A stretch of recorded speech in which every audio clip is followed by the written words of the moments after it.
ओम तव कथामृतं तप्त जीवनम कविभिडीडितं कल्मषापहं श्रवणमंगलं श्रीमदाततं भुवि गृह्णन्ति ये भूरिदा जनाः।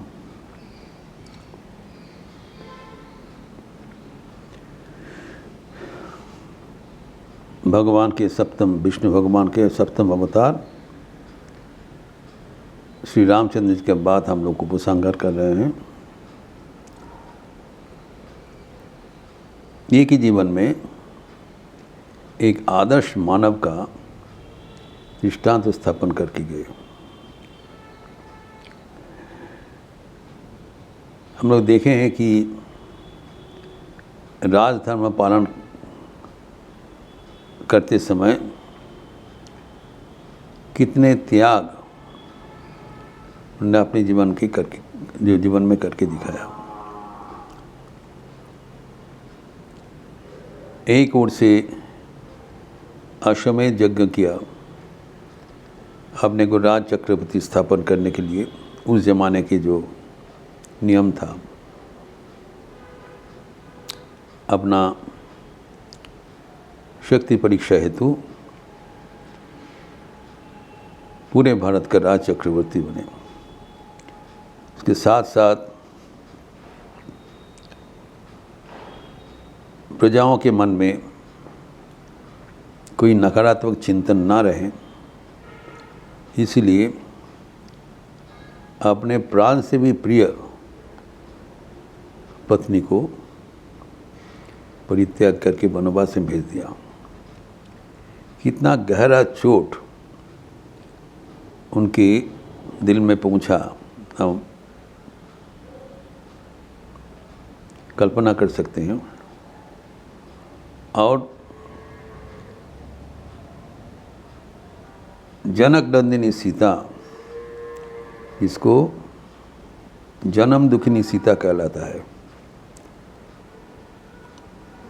स्वामी विवेकानंद कहते हैं, सीता भारत के इतिहास में एक अनन्य चरित्र है। वो एक ही है, सीता और कोई नहीं हो सकता है। एवं उसके जीवन में इतने कष्ट, इतने त्याग स्वीकार करना पड़ा। स्वामी जी कहते हैं, इसलिए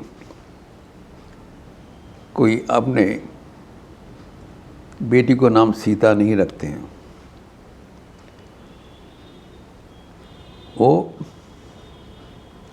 एक अनूठा आदर्श है।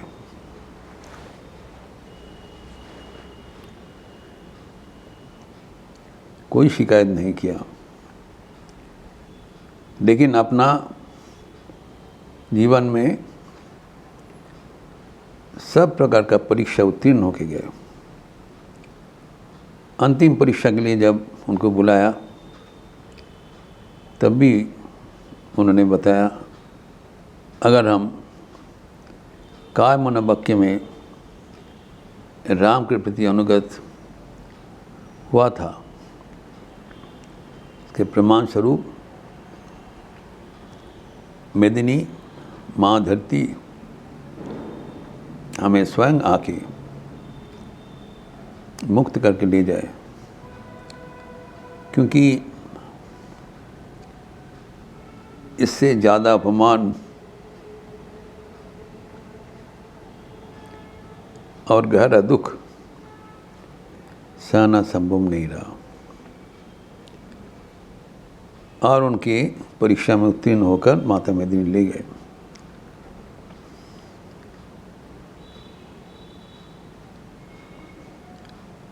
यद्यपि श्री राम धरती से उनको निकालने का प्रयास किया, तब उनको कहा गया था कि यही नियति है। राम नाम संकीर्तन में हम लोग गाते हैं, विपिन त्याजित जनक राम कालित लवणासुर बुधराम स्वतन लवकशु नंदित राम।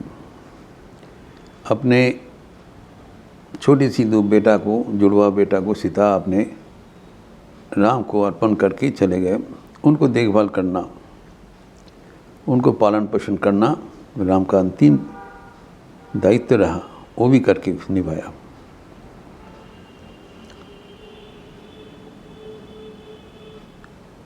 एवं अंतकाल में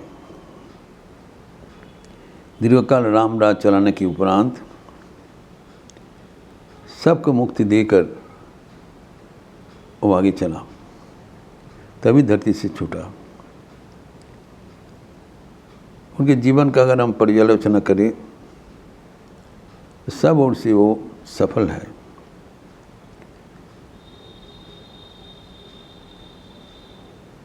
न केवल सीता को परित्याग किया, अपने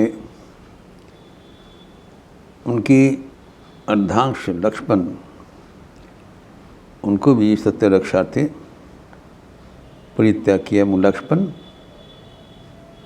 राम के बिना रह नहीं सकती, इसलिए शेषनाग है, वो अपने स्वरूप से चले गए। एवं जिसे अवतार का होता है उनका मृत्यु नहीं होता है, वो सशरीर में वैकुंठ में चले गए।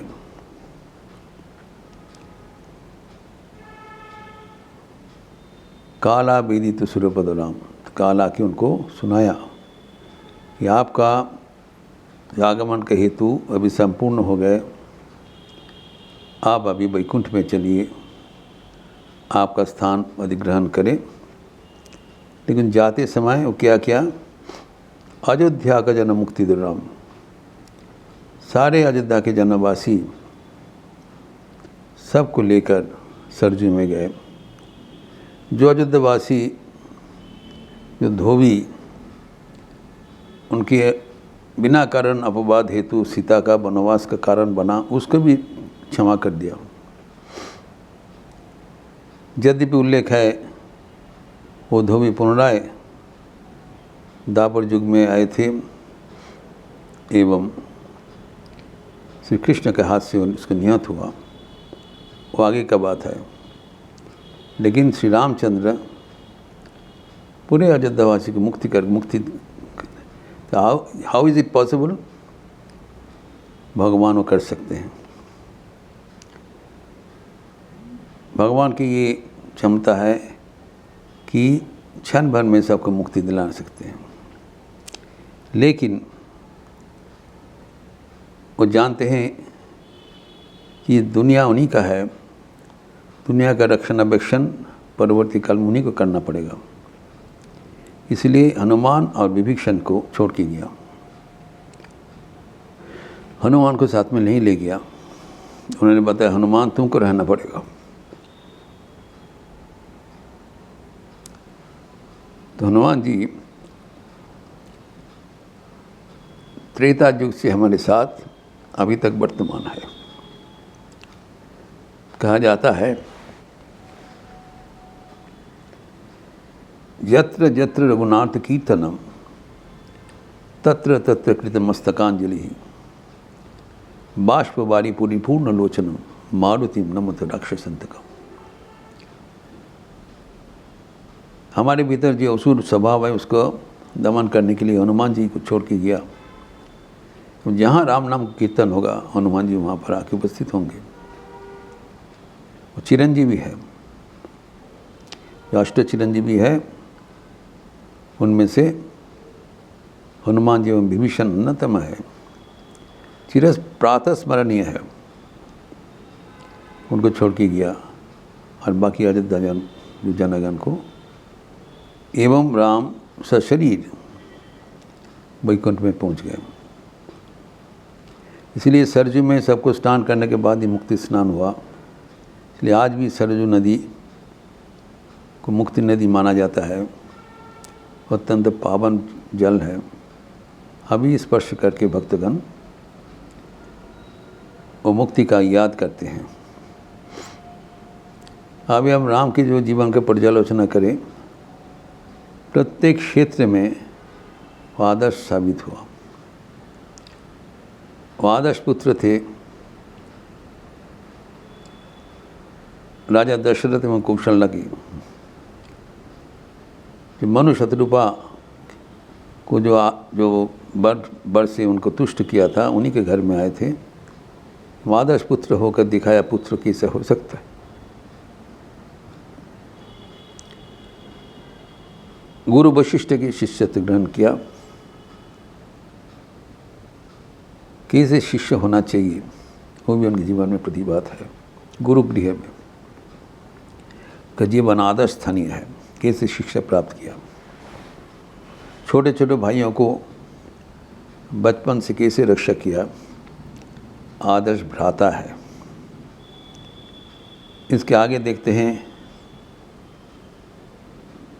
ये हम लोग जानते हैं सीतापति राम आदर्श स्वामी कैसे होना चाहिए, वो भी सामने नजीर स्थापन किया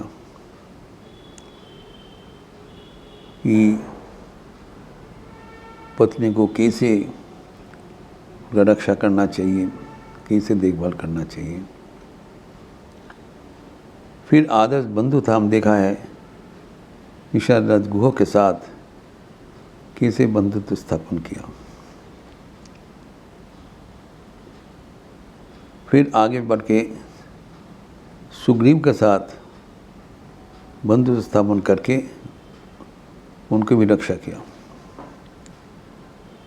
जो उनके पास शरण लेते हैं विभीषण, यद्यपि वो रावण के भाई थे, सबने माना किया उनके आप शरण में मत लिया करें।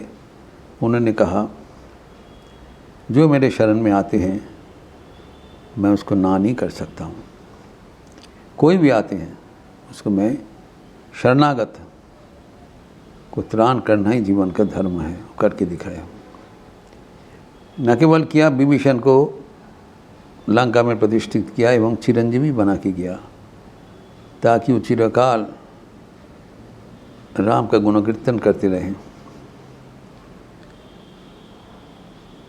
फिर और रावण के साथ उनका जो बर्ताव है, रावण का शत्रु थे लेकिन वो आदर्श शत्रु थे। शत्रु का भी मर्यादा दिखाया। जब रावण का देहांत हो गया, अपने बल पर उनको शीशकृत्य कराया, मर्यादा सहकर।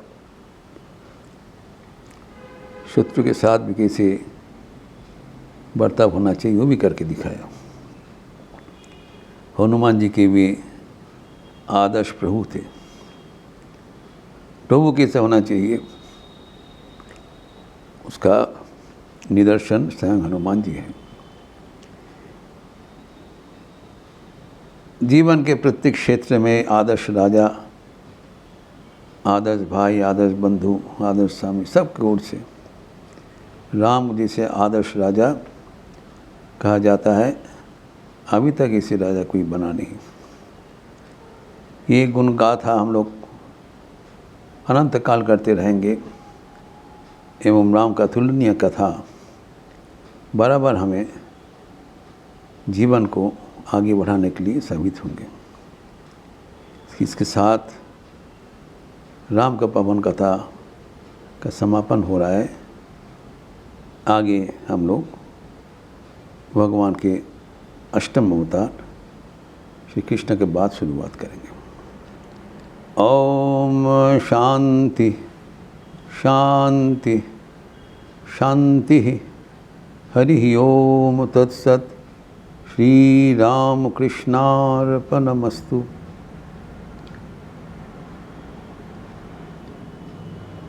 अच्छे रहिए, स्वस्थ रहिए, आनंद में रहिए। नमस्कार।